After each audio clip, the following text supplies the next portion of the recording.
His Divine Grace is Bhaktivedanta Swami Prabhupada Ki Jai. So my sincere apologies. Again, it was supposed to be Vrinda Mataji to give a class, but she can't do it this morning, so I had to cover the last moment.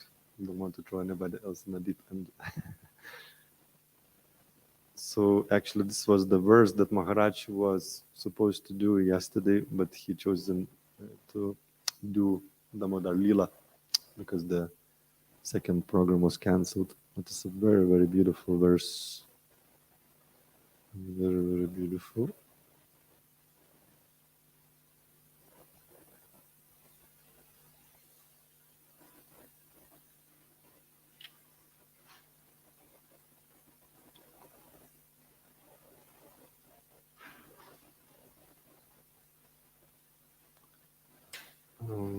So thank you very much.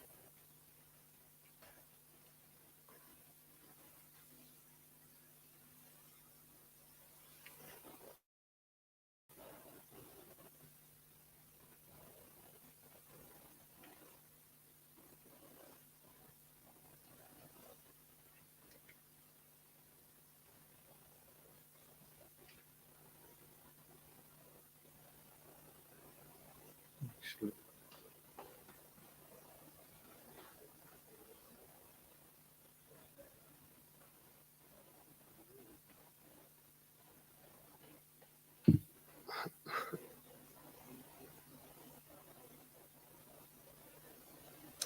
yeah, that's true. Yeah, it is 39. Sorry. So I just do Sanskrit myself. Atha Om Namo Bhagavate Vasudevaya. Om Namo Bhagavate Vasudevaya. Om Namo Bhagavate Vasudevaya. Reading from Grantaraj Srimad Bhagavatam, Canto 6, Chapter 9, text number 39. Ataha Vava Tava Mahim Amrita Rasa Samudra Vipurusha Sakrit Avalidhaya Swamanasi Nishyandamana Varata Sukhina Vismarita Drishta Shruta Vishaya Sukalesha Basa Parama Bhagavata Ekantino Bhagavati Sarva Bhuta Priya Suvridi Sarvatmani Nitaram Nirantaram Nirvrita Manasa Katam Uhava Ete Madhumattanam Puna Svarta Kushala Yatma Priya Suvrida Sadavastvach Charanam Bhuja Nusevam Visrijanti Na Yatra Punar Ayam Samsara Paryavarta Aha. Therefore, Vava, indeed, Tava, your Mahima of glories, Amrita, of the nectar, Rasa, of the mellow, Samudra, of the ocean, Viprusha, by a drop, Sakrit, only once, Avalidhaya, tasted, Svamanasi, in his mind, Nishyandamana, flowing, Anavarata, continuously, Sukhena, by the transcendental bliss, Vismarita, forgotten, Drishta, from material sight, Shruta, and sound, Vishaya Sukha, of the material happiness, Lesha Abhasa, the dim reflection of a tiny portion, Parama Bhagavata, great exalted devotees, Ekantina, who have faith only in the Supreme Lord and nothing else. Bhagavati, in the Supreme Personality of Godhead. Sarvabhuta, all living entities. Priya, who is the utmost. Suvridi, the friend. Sarva Atmani, the super soul of all, Nitaram, completely, Nirantaram, continuously, Nirvritta, with happiness, Manasa, those whose minds, how, who, ha, then, va, or, ete, this, Madhu, Matana, or killer of the Madhu demon, Puna, again, Artha Kushala, who are expert in the interest of life. He, indeed, Atma Priya Suhrida, who have accepted you as the Super Soul, dearmost lover and friend. Sadhava, the devotees, Tvatcharana Ambuja Anusevam, service to the lotus feet of your Lordship. Visrijanti, and give up. Na, not. Yatra, wherein.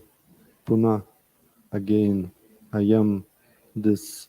Samsara, Paryavarta, a repetition of birth and death within the material world. So if you already understood it as a nectar verse. Translation and purport by His Divine Grace, A.C. Bhaktivedanta Swami Prabhupada Ki. Therefore, O killer of the Madhu demon, incessant, transcendental bliss flows in the minds of those who have even once tasted but a drop of the nectar from the ocean of your glories. Such exalted devotees forget the tiny reflection of so-called material happiness produced from the material senses of sight and sound.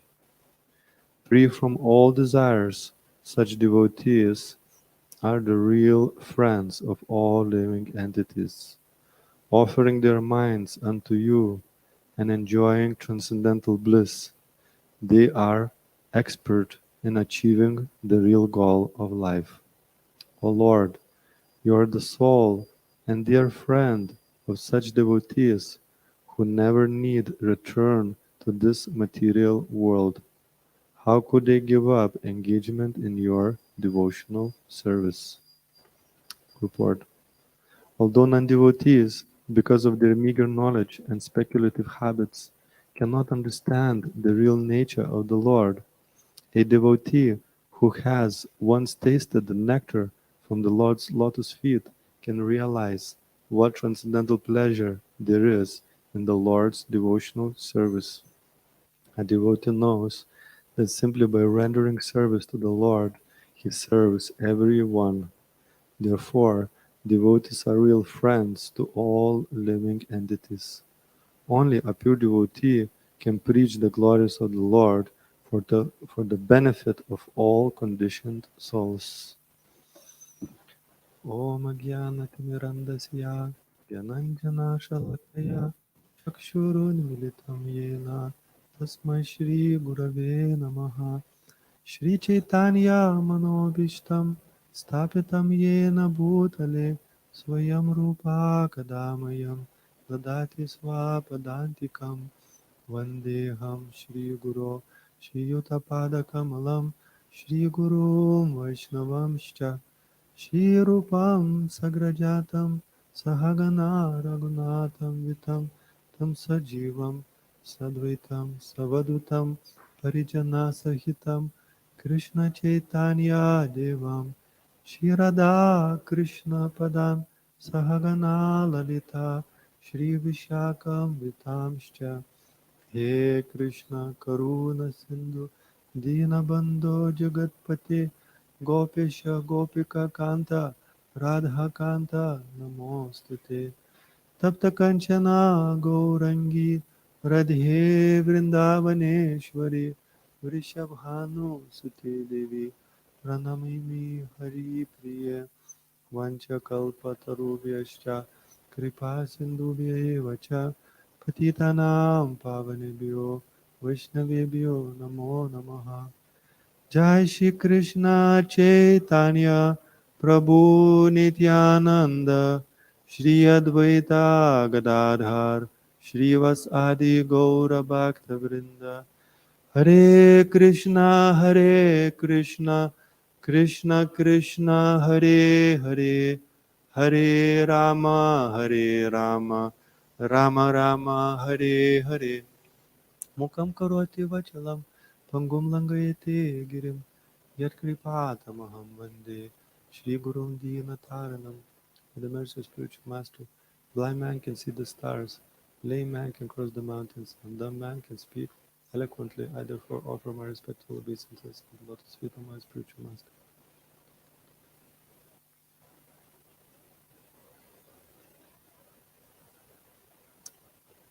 So the translation again.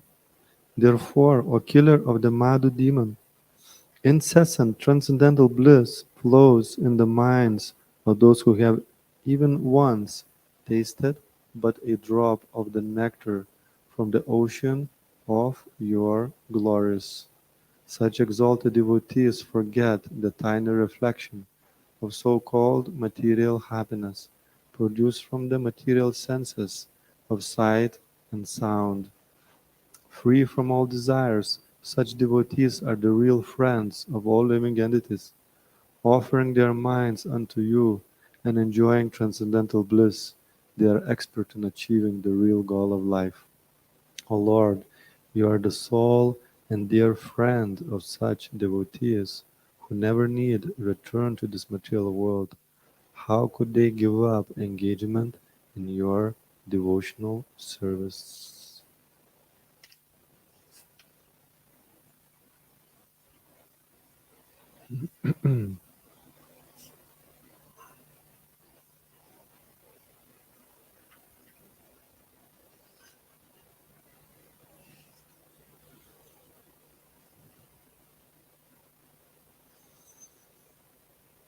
So these are demigods praying at Lord Narayan for some help. And this very, very beautiful verse describing the beautiful glories of Lord's pure devotees who are enjoying transcendental bliss. So it's very, very important for us to understand the goal of material creation, why it has been put together in order to understand Srimad Bhagavatam and to understand what is happening in our life. It's important to understand if whatever happens in our life, if we remember what is the purpose of this material existence, it helps to understand and to reconcile what is going on. So number one purpose is to is to facilitate the desires of material desires of the living entity. We have forgotten Krishna. We had this beautiful experience. Whatever is written here, it may sound, oh, it would be wonderful to experience this, but actually, this is where we're coming from. This is what we have experienced, and it's described that we have left all this to enter this material world to enjoy separately of Krishna. So we're trying to fill that gap, as described through the material senses, through the sign, through the sight, through the sound, and so many other senses that we have. We're trying to fill that gap after experience this. Just think about this. After experiencing this, the nectar of the ocean of Lord's glories, free from material desires, being friend, enjoying transcendental bliss, expert on achieving real goal of life. After experiencing this, what else can satisfy a living entity? After having this big, massive feast that we get, for example, cooked by Ishana, if we never get a feast again like this, how are we going to fill that gap? If after experiencing the nectar of the feast, if there is no longer feast, it will be try to fill somehow another, go to the shop, go to the Tesco, but nothing can match it. Nothing gonna match it. So we are trying to fill that gap in this material world, but the spirit soul, transcendental spirit soul, is trying to fill that gap with material thing. It will never gonna satisfy. So this is the number one thing of this creation, is to fulfill the desire of material entity, but technically it cannot be satisfied. But because we want to enjoy separately of Krishna, Krishna as a loving father is facilitating that opportunity, giving the opportunities to enjoy. But this is not the ultimate purpose of this creation. The ultimate purpose of this creation is to frustrate our desire to enjoy separately from Krishna. Just like as a loving father or mother or etc.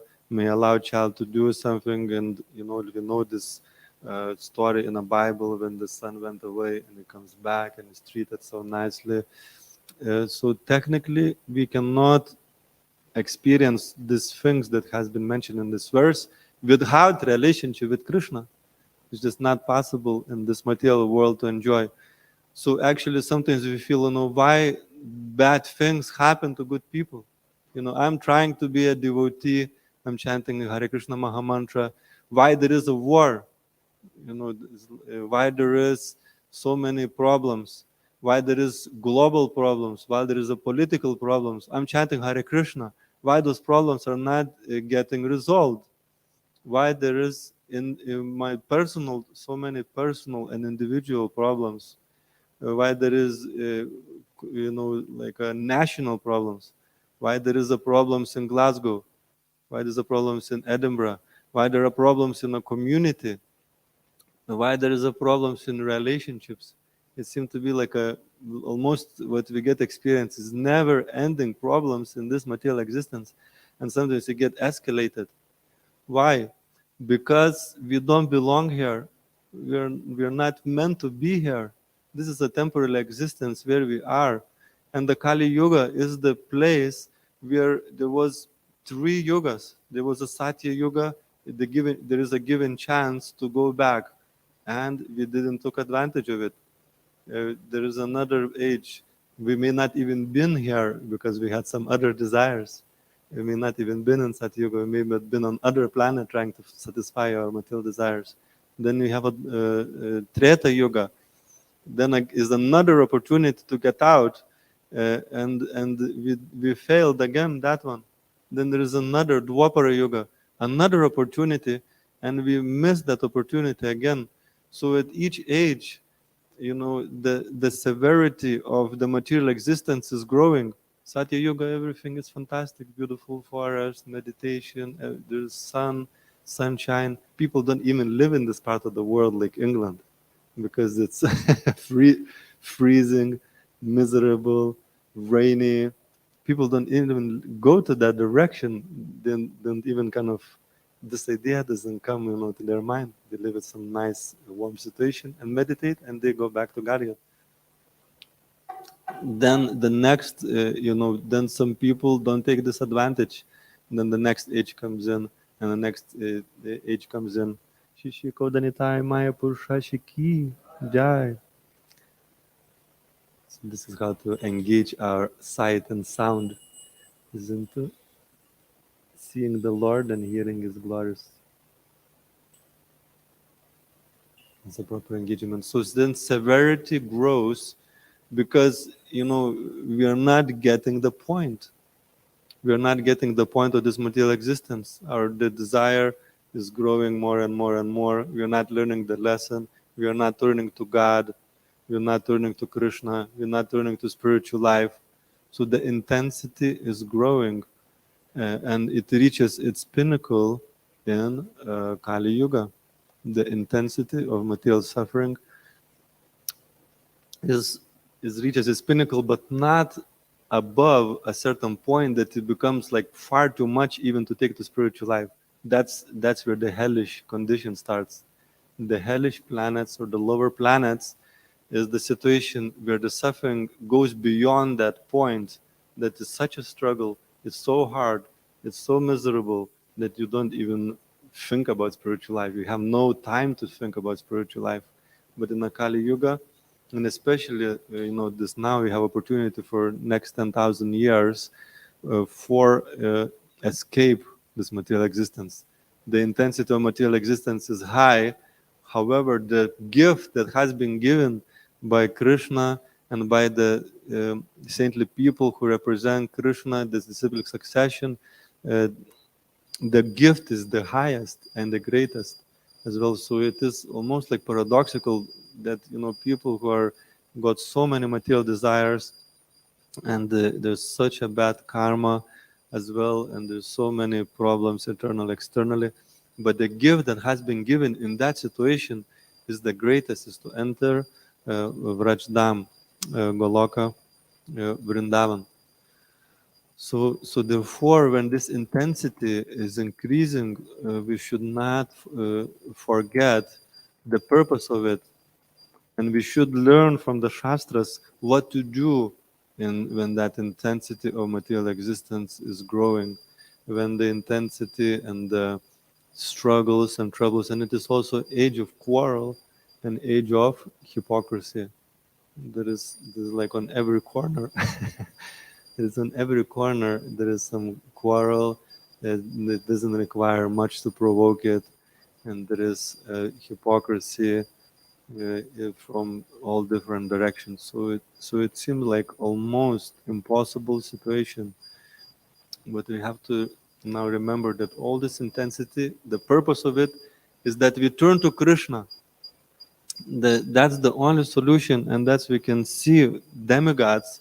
This demon appeared, Vritrasura, is like a ferocious looking, and it seemed to be like a completely helpless situation. And what they're doing, demigods are turning to Krishna. They're, they're mixed devotees, so we may not be on a pure devotional platform ourselves and we think, okay, just a pure devotee can turn to Krishna. No, the demigods are also they're mixed devotees to turning to Krishna, and eventually in due course of time they do become pure devotees. Lord Brahma is a pure devotee, at the head of our sampradaya. The head of the universe is a pure devotee, although you can see demigods has got a mixed desires. And a pure devotee is even more so, they are turning to Krishna. Uh, and because of that intensity, of this difficulty, of the struggle, of the trouble, our response should be as aspiring devotees is to also intensify.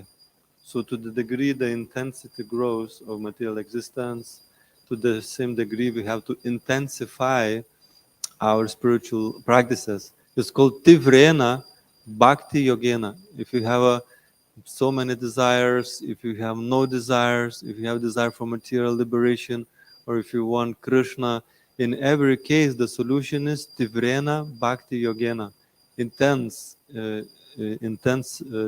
devotional service. Because we can be intense. Of course, sometimes people say you should not be fanatical and etc. But that intensity and fanaticism is not the same thing. Fanaticism means to be intense without understanding.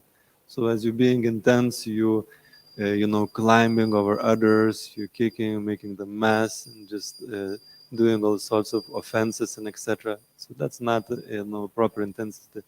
That's fanaticism. But intensity with understanding is called that. Enthusiasm is called activity performed with intelligence. So you have to gain the intelligence from the Shastra and be intense, respond with the intensity. And we can even experience in our life that we can go through some difficulty and trouble, and the natural strive is to take shelter, because in order for it's just a natural condition on living entity. When there is a trouble and a struggle and a problem, is to take shelter. And we have experience of taking shelter of material solutions, and we have an experience of taking shelter of spiritual solutions. It is like a day and night. Our sometimes we're going through some struggle, and because of that struggle we reduce our sadhana, we reduce our quality of hearing and chanting, we absorb in a problem, contemplating the problem while hearing and chanting, And it seemed to be like a never-ending problem. It's just getting worse and worse and worse. So it's escalating worse and worse, becoming bigger, and etc.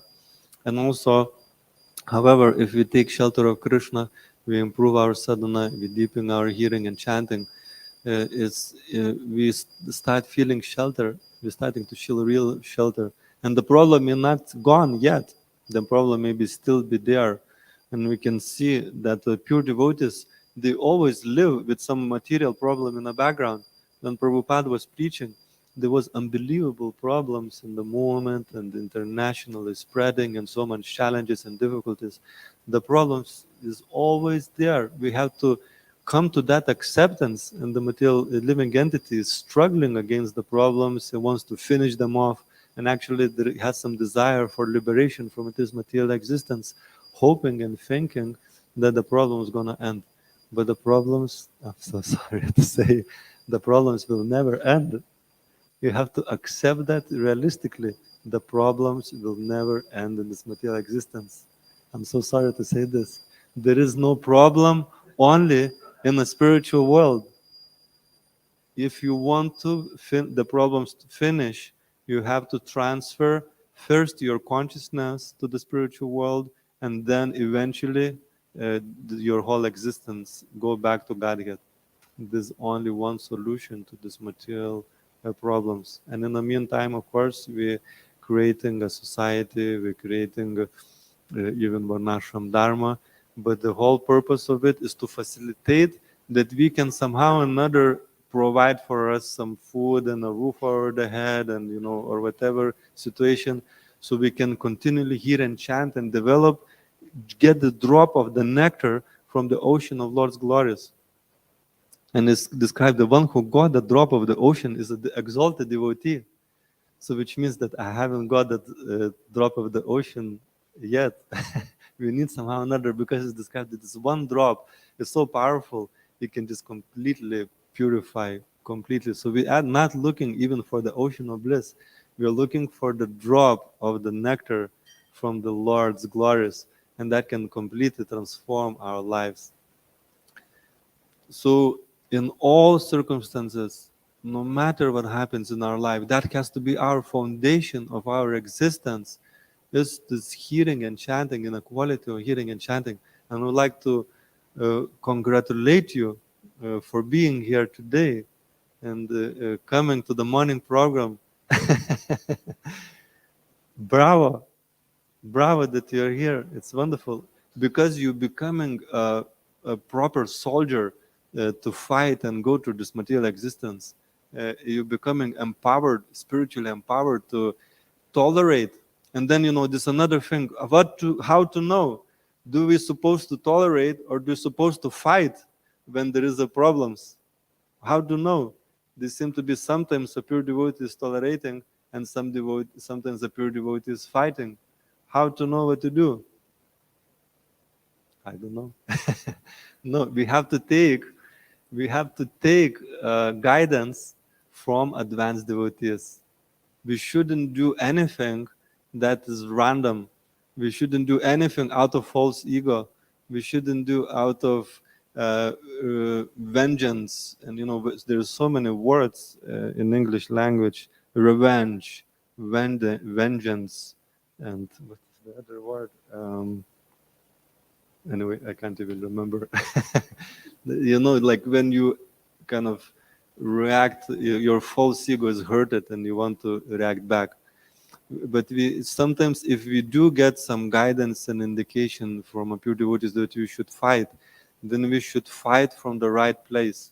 We should tolerate any insults towards ourselves. But if devotees needs to be protected, then we can fight. But we have to fight in a good consciousness. We have to fight in a good motivation. We have to fight on a basis of very strong and powerful hearing and chanting, connecting with the Lord, getting the blessings of the Vaishnavas.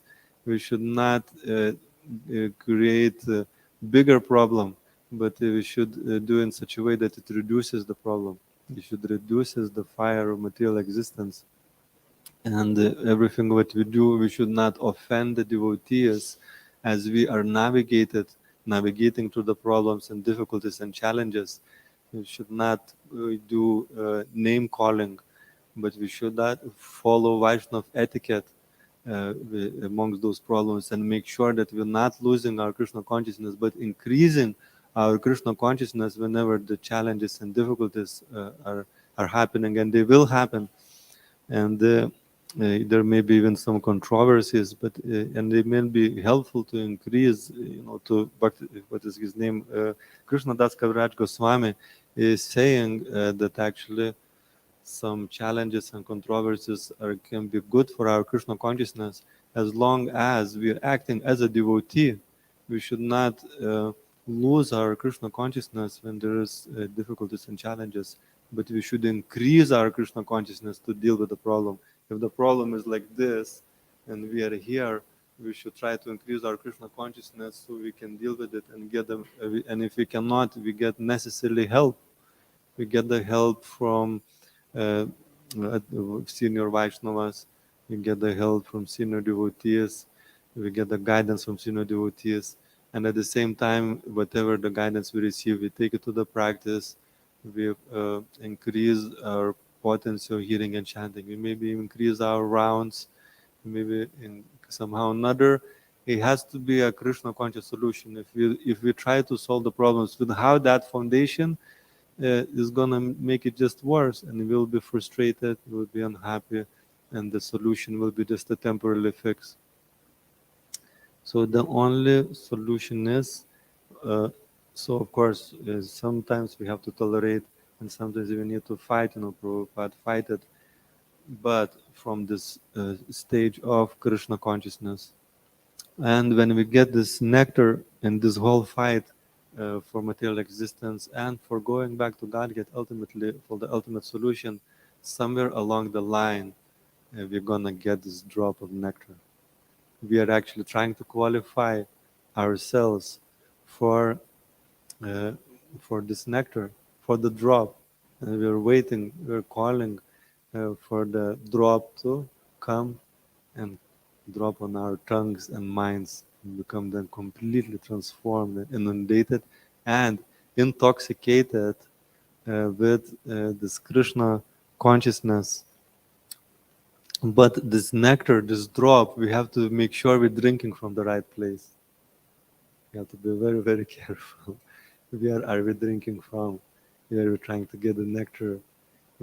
Like we have a pump there, and it says it's not suitable for drinking. So you have to make sure that you choose the right source from where you're receiving, it's your sound vibration. You have to receive it from the right source, that you are drinking the nectar, that you are not drinking poison. You have to be very, very careful to receive the nectar from the right place. Because if you hear the criticism and fault finding and blasphemy of the devotees, that's not the nectar. That's going to poison our spiritual life. It's going to destroy our spiritual life. So you have to be very, very careful in navigating from where we are receiving the nectar. We have to receive it from bona fide and right source. And then we can distribute the nectar. And we have to make sure that we are not distributing the poison as well. So I'll stop here. Are there any questions or comments on these points?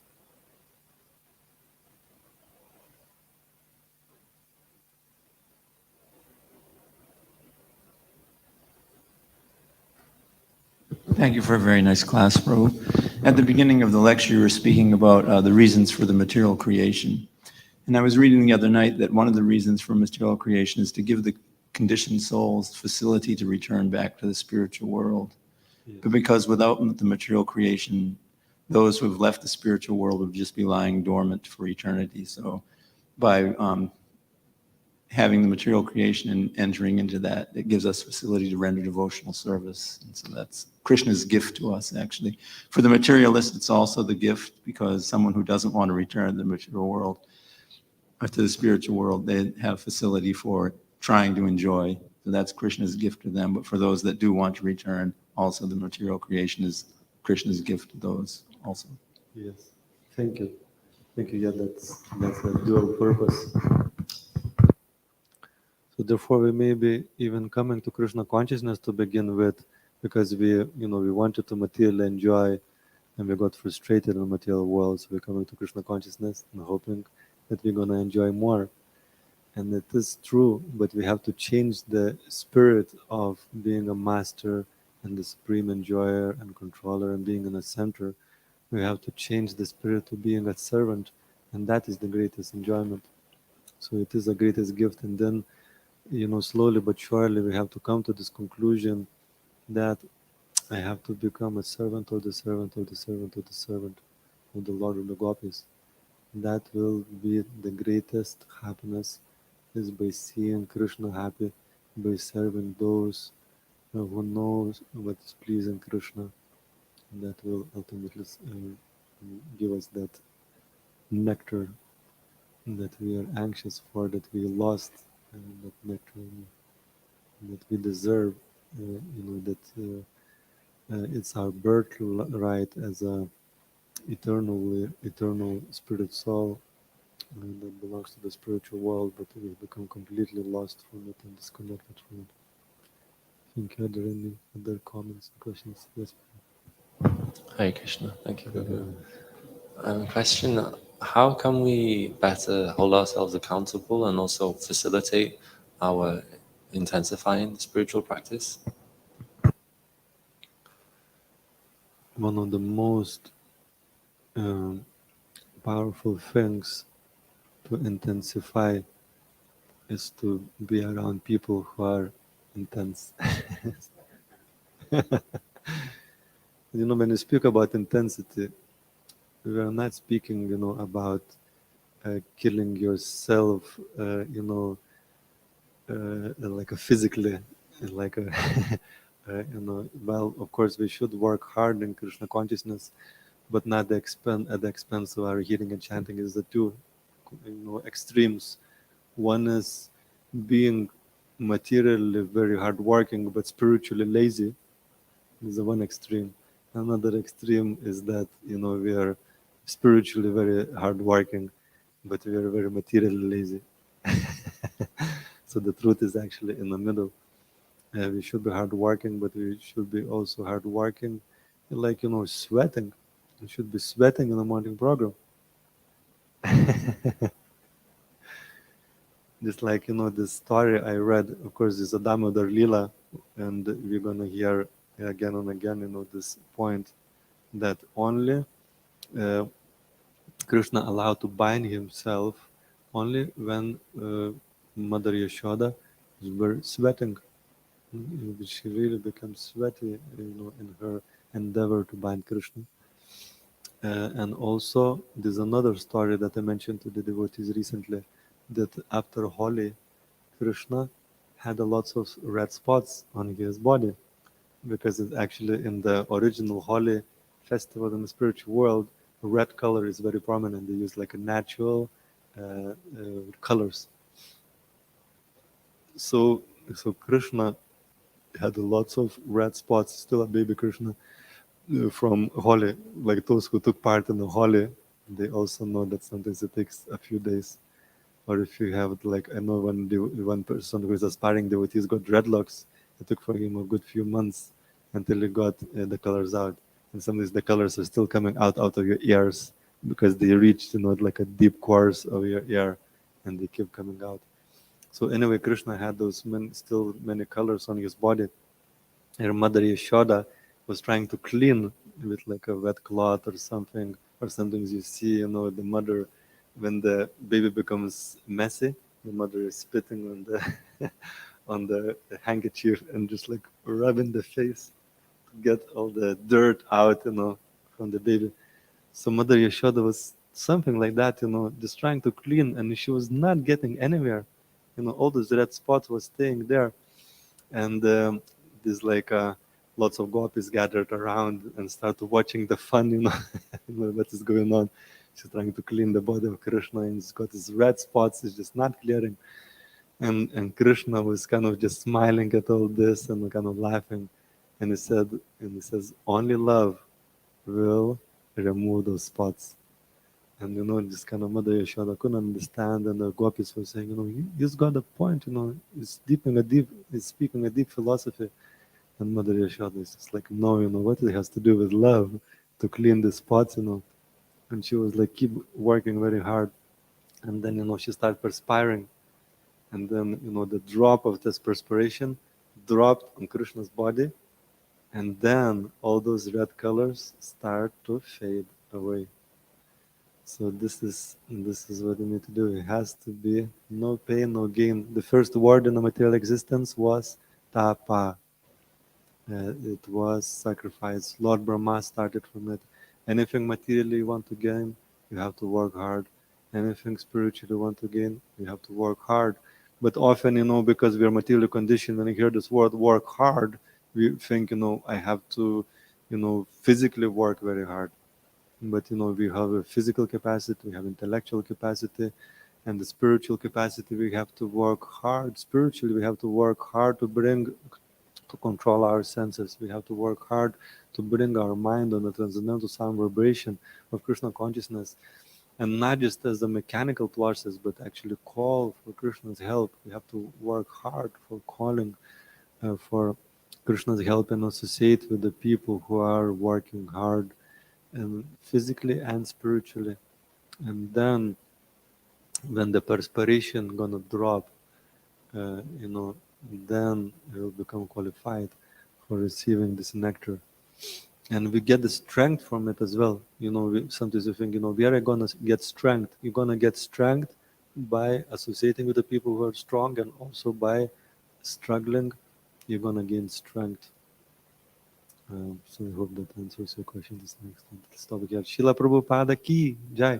Grantarat Srimad Bhagavatam ki jai. Nitai Gaura Premanande. Haribol. His Grace Raghunath Bhatta Prabhu ki Gaura Bhakta jai. Vrinda